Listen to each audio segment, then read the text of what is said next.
হয়, আমি সমগ্ৰ অসমৰ লগতে সমগ্ৰ ভাৰতবাসী এতিয়া অৱগত যে আমাৰ যি সম্পদ, যি অসমৰ অভিভাৱক স্বৰূপ যি এগৰাকী কেৱল কণ্ঠশিল্পী নহয়, অসমৰ তেওঁৰ এটা কণ্ঠ, বলিষ্ঠ কণ্ঠ ইতিমধ্যে আমাৰ মাজৰ পৰা হেৰাই গৈছে।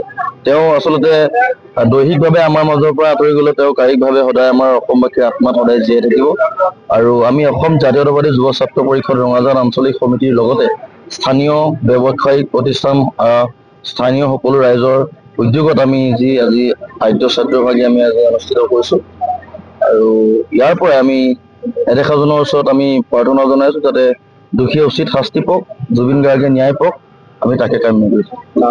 আমি জানিব পৰা মতে একালৰ সতীৰ্থ আছিলে আপোনালোকৰ অসম জাতীয়তাবাদী যুৱ ছাত্ৰ পৰিষদৰ।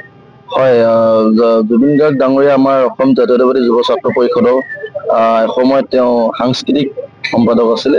আৰু একেদৰে তেখেতে আমাৰ অসমৰ সম্পদ হোৱাৰ লগতে আমাৰ যি এজন আমাৰ সতীৰ্থ আমি হেৰুৱাই আমি অতিকে মৰ্মাহত হৈ পৰিছোঁ।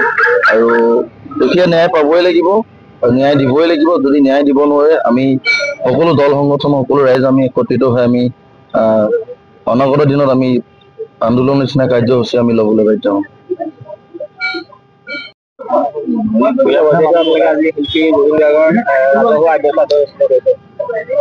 হয়, আমি সমগ্ৰ অসমৰ লগতে সমগ্ৰ ভাৰতবাসী এতিয়া অৱগত যে আমাৰ যি সম্পদ, যি অসমৰ অভিভাৱক স্বৰূপ যি এগৰাকী কেৱল কণ্ঠশিল্পী নহয়, অসমৰ তেওঁৰ এটা কণ্ঠ, বলিষ্ঠ কণ্ঠ ইতিমধ্যে আমাৰ মাজৰ পৰা হেৰাই গৈছে।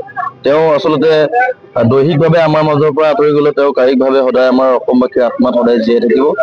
আৰু আমি অসম জাতীয়তাবাদী যুৱ ছাত্ৰ পৰিষদ ৰঙাজান আঞ্চলিক সমিতিৰ লগতে স্থানীয় ব্যৱসায়িক প্ৰতিষ্ঠান, স্থানীয় সকলো ৰাইজৰ উদ্যোগত আমি যি আজি আদ্য ছাত্ৰভাগী আমি আজি অনুষ্ঠিত কৰিছোঁ।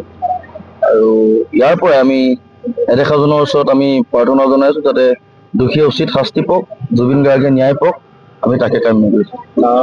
আমি জানিব পৰা মতে একালৰ সতীৰ্থ আছিলে আপোনালোকৰ অসম জাতীয়তাবাদী যুৱ ছাত্ৰ পৰিষদৰ। হয়, জুবিন গাৰ্গ ডাঙৰীয়া আমাৰ অসম জাতীয়তাবাদী যুৱ ছাত্ৰ পৰিষদৰ এসময়ত তেওঁ সাংস্কৃতিক সম্পাদক আছিলে। আৰু একেদৰে তেখেতে আমাৰ অসমৰ সম্পদ হোৱাৰ লগতে আমাৰ যি এজন আমাৰ সতীৰ্থ আমি হেৰুৱাই আমি অতিকে মৰ্মাহত হৈ পৰিছোঁ।